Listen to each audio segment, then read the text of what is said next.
guys, welcome to my channel. My name is ReadingBear and I hope you are ready for some more stories. And today, we'll take a look at some new entitled people content. If you enjoyed my content, please don't forget to subscribe to my channel and post some bear emojis in the comment. And now, let's dive right into the stories. The first story is titled, No Beer for You. How do I even start this very unique story?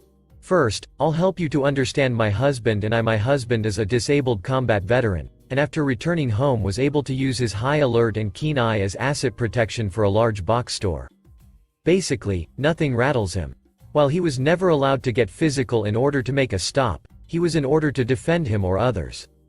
He's also very large, fit and intimidating, so it rarely was an issue. This also gave him an awesome ability to read others, understand the progression and boldness that happens when thieves continue to get away with it. I used to be pretty cowardice in confrontational situations, wanted everyone to get along, but after his very difficult deployment, VA battles and custody battle of our youngest, not much makes me freak out. There were times I'd help with him with his job as being a shopping wife, would allow them to be bold in front of us not knowing they are being watched the whole time. We make a great seamless team in almost everything we do, and several times found America's most wanted criminals that U.S. Marshals had contacted hubby about and worked to get them in cuffs. Plus, our neighborhood went in a pretty bad direction in the 10 years we were there, so stopped plenty of burglaries at neighbors' homes. Almost like a DC team. My husband and I both were youth ministers as well, so we have a good relationship with many of the young adults in our town. The story. Hubby and I had been doing a lot of errands that day, necessary shopping for things needing repairs on the farm. On the farm also means we live away from town, so we try and get as much done as possible in one go. He had also worked earlier that day, so we were both pretty tired. We stop at the last gas station on the road home, let's call it Stacy's on River Road. We have a history with this particular store as we used to live close, have friendships with many of the employees and know people that were injured during armed robberies. Hubby often stopped people and retrieved items that they had stolen when the staff could do nothing. After years of only being able to do so much, he was more than happy to do what the staff couldn't. The thing with thieves, especially with remote 24-hour stores on the edge of town, out of police view, is that it's an easy target. Young kids or addicts both will make a quick grab and run. With this type of activity, it needs to be shut down and confronted quickly, or they will escalate, and eventually be armed. We've always been there together when he sees it happen, and we work in tandem to get the items back while de-escalating. We've only had to get police involved once. This night we are both tired and running in for some refreshments. He offers to grab my electrolyte drink so I can stay in the cool air. I'm going through what all I need to do when we get home, as feeding all the sanctuary animals after dark is a little trickier. Maybe if I move them all to one side and just do one big feeding, that will be easier.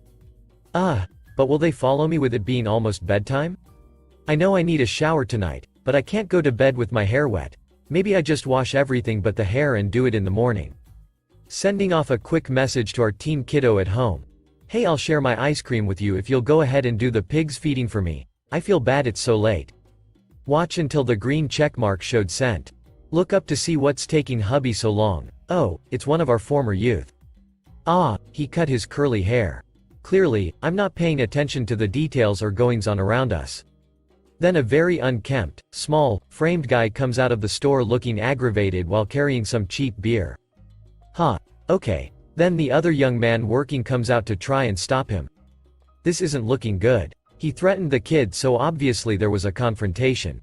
Now my hubby is 6 feet 2, thick muscle build, and sees what we call a kid getting threatened by the guy and comes running out as well. Now things are turning. I'm tired, dude, just want to go home, but you have to try stealing right now? I watch as they disappear around the corner of the store, still yelling, and hubby is trying to give him a chance to just hand over his pirated item and get things calmed down. Well, Knights as well go ahead and unbuckle just in case. The kid, now knowing he's protected, is going along to retrieve the merchandise because he's pretty confident hubby's going to get the beer back. After a couple of minutes, I don't hear them yelling anymore. Maybe I should just go pick them up, I'm just so tired. Then I wonder if he'd had time to pay for our items or not. Not the time, focus. Hubby is chasing after beer thief. Have to get him first so we can go home already. I sigh, realizing that I have to make my brain work enough to drive and go pick him up. Let out the exasperated growl and open the passenger door. Slide out and down as the Jeep has a lift kit, so it's a stinking drop for me. Note: make hubby get running boards so I don't look like a toddler getting out of the vehicle. After closing the passenger door and start walking around, people are looking at me as now I'm talking to myself about how stupid it is and that I just want to get home, but no, people have to steal things. Seriously, I'm that irritated. So, I climb in the driver's side, move the seat up so my tiny legs reach the gas pedal and start the Jeep. I'm not even sure I put my seatbelt on, y'all. I was just that done. Reversing out, I'm wondering what scene I'm going to happen upon. Is the guy in a chokehold? How far did they run? Where did hubby find the energy to run? I pull to the exit at the back of the building where I last saw them and can see some figures under the streetlight a half a block down. Drive up and see the kid first and hubby 50 feet in front. As I pull up to get the scoop, hubby just points and says, "He's there."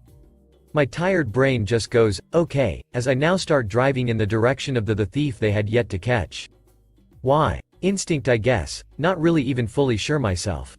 Thief guy is coming up on an ally, so I'll just position the Jeep sideways to stop him. Again, brain is in action mode because I had no game plan here, so I'm not sure what I thought would happen next. Maybe if I get him cut off, hubby can get to him and retrieve the stolen river water that can somehow pass as beer. So, I position the vehicle in front of him. Good, he stopped. Now what? Just as my tired brain thinks I've contained the situation, thief guy takes off down the alley. How did I not see that as a possibility? Well, I've come too far at this point. I'm not letting him walk away with that carbonated beer impersonation. He's made me later getting home. I had to get my brain focus enough to drive. I've already used more energy than I wanted to, so I'm not just going to go back empty-handed. So, I gun it down the alley. Now the thief is afraid. I'm not sure why the sudden change, but he's legit scared. He turns to holler to just leave him alone, and at that exact second the front tire hits small hole that launches the vehicle forward just a tad. Enough for the thief to think I'm trying to hit him at least. He turns to tell me I'm crazy and finally drops the beer. I scream back thank you as I consider if I'm really crazy or am I just so done that my critical thinking failed, but get out to retrieve the ill-gotten goods. As I'm heading back to the vehicle, I see hubby is now sprinting down the alley. Good. I don't have to climb back in the driver's seat.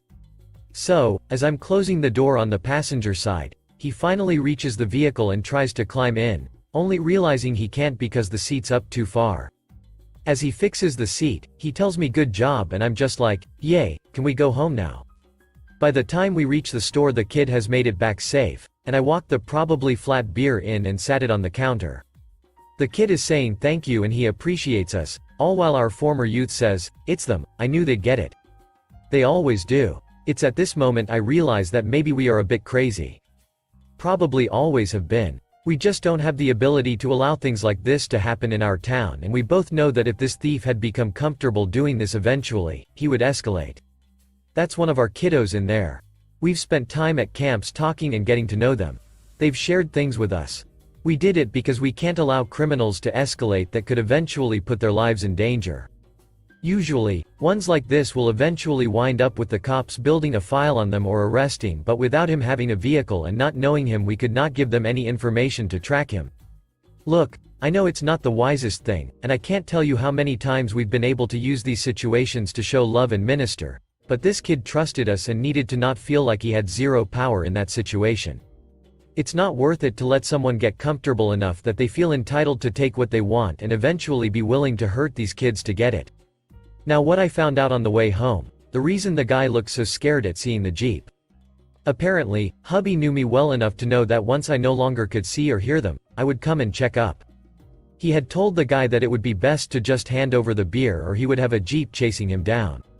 The guy, thinking that meant he'd run back to get his vehicle, thought he'd be long gone by then and laughed at him. However, 2 seconds later I pull out of the rear parking area and the sound is unmistakable. Especially in a dark, quiet street. So, hubby turns to him and says, "Told you so." That's why the thief guy was so terrified. For a brief 2 seconds he thought they were going to stop foot pursuit and turn around, giving him time to get away, only to have a jacked up Jeep running straight for him. Y'all. Hubby knew I'd come. Apparently in his eyes I'm the Sarah Lance in real life. I'm not just his sidekick but capable of handling it in my own. I may need a jacked up Jeep to get the job done, but I'll get it done nonetheless. I do not recommend this. Again, hubby is trained, and I'm educated enough to know what to do and when to back away. Yes, I'm professionally trained in combative from hubby, who was a combustive expert in the military. There are plenty of stories where we've had to work together to stop a thief, track down and follow people on the most wanted list. We've both had to cover from gunfire, but in very different situations. So, what is a Tuesday night for us isn't normal for most people. Just, don't steal in our little town or from one of our kids. The next story is titled, Company Trespassed on My Property and Blocked My Driveway Repeatedly to Cut Down Trees. TLDR. A company that was hired to cut down my neighbor's trees parked in front of my driveway, blocking it, and trespassing on my property. I ask them to move, and they tell me they will be done soon. The next 2 days the pattern repeats until they are finally done with cutting down the trees. They destroyed my rose bushes and left a mess everywhere, including chunks of the trees. I file a police report and they make the company come back and clean up the mess they left. They did not arrest them for trespassing, and as far as my rose bushes I am left to take care of that myself. I just hope the police report taught the company that they need permission to go around other people's properties instead of doing whatever they want. So, one thing that I never thought would happen is having to fight and complain over a tree removal company. This is due to the simple fact that I actually don't have any trees on my property. I had 2 when I first moved here, but one died, and the other was completely uprooted during a bad storm. I didn't end up planting new trees, so instead I used the space to plant rose bushes. Seems off topic, but I promise it will be relevant later in the story. Neighbor had a few dead trees that he had been neglecting for a while and now needed a tree removal company to come and take down their trees. Obviously, that shouldn't involve me in the slightest, but I was dead wrong and soon found out that it did. I came home from work to see that my driveway was not only being blocked by a truck, but there were large pieces of wood in my driveway. If anyone hasn't seen a tree being cut down before, thinking almost like a bunch of stumps just sitting on my property. I had a long day and found the guy in charge to ask him to let me into my own driveway. He said that because of the tree pieces it was going to take a little while anyway. We compromised where he moved his truck so I would at least be the one in front of my driveway and he would let me know when they were done. I was still angry but decided that after a long day I didn't want to make a fuss, and by the time I had dinner and relaxed the whole thing would be over. The man never ended up coming to my door, and when I went outside, I saw that they had left for the day and my driveway was still being occupied. I was furious and it was obvious they were coming back tomorrow, so I was going to tell them off. Unfortunately, I had to leave for work before they arrived, but I told my boss the situation and asked if I could leave early because it was my late night, and I didn't want to miss them. He allowed me luckily, and I went home to see them once again with their truck blocking my driveway like nothing changed. They looked nervous when they saw me and I found a different guy in charge, but I didn't want to play nice anymore. Me. Excuse me, but you are blocking my driveway for the 2nd day in a row. Man. Well, we needed the driveway for the debris to fall. Me. You are parking and walking all over my property and I didn't give permission for any of this. Man. We need to get the work done. I promise that we will be careful. We are almost done for the day, and then tomorrow we only need to be here for a little while. I wanted to argue more, but between the sounds of chainsaws and him not seeming to care, I just gave up yet again. I was glad that after a few hours my driveway was free, and I was finally able to park in it. They still had chunks of the tree sitting in the street in front of my house, but I figured they would get rid of it all the next day. Well, I was woken up to chainsaws blaring and went outside to see for the 3rd time my driveway being blocked. This time both of the men I spoke to about it was there, and I yelled at them that they had to move because I needed to get to work. I told them that they did not have permission to be on my property, and if I got home to find them there, I was going to call the police. I know it sounded extreme, but this was the 3rd day of my property getting treated like empty space and my driveway being blocked. I ended up being an hour late by the time I got them to move their truck, after much complaining in their part. I got home to find them gone and my yard is an absolute mess. You remember when I said the fact I had rose bushes would become important later on in the story? Well, this is later, and my rose bushes were totally destroyed by the pieces of tree that were clearly dropped right on top of it. Out of all my bushes only one was untouched and only 2 others were salvageable. The rest were totally dead, and I would have to start from scratch again after years of taking care of them. In addition, my driveway was covered with sawdust, and I could tell they didn't even bother to clean up the mess on my side of the property. My neighbor's side obviously looked spotless while mine looked like a disaster. Side note, I know why some of you wonder why I didn't go and talk to my neighbor about this. They actually weren't home. They left for a week and paid in advance for these guys to do the job, so I was left with nothing. They also still left the logs in front of my house, and when I called the company to complain, all they said was that I wasn't the one that hired them, so I can't complain about the job and have them come to remedy it. Basically, I was stuck and didn't know what I was going to do. Normal pickup wasn't going to take the logs, and they destroyed my bushes without a care. Not to mention the fact they trespassed on my yard 3 times and blocked me in or out after asking them not to. I know the big question will be if my yard was necessary for the removal of the trees. The answer to that is no. There was no reason they even needed to be anywhere else but neighbor's property to remove them. So, my next step was that I called my homeowner's insurance to see if the damage to my bushes would be covered. Well, I found out that they weren't, and I was basically stuck eating the cost of that. The nice lady I spoke to advised me to make a police report. In it I detailed all my interactions with them and that I was sure the rose bushes were destroyed by falling logs.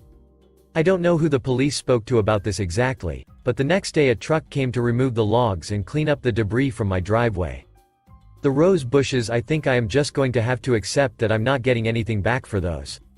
I know some people might think I should try and sue the company or even my neighbor for the cost of the bushes. Honestly, it just wasn't worth it to me, and I felt like I would have lost more money going into a whole lawsuit about it. As long as my property was not being trespassed on anymore or stuff being left for me to deal with, I'm happy. I just hope I never see that company anywhere near my house again, because it won't take 3 days this time to get the police involved about trespassing. Thanks for listening.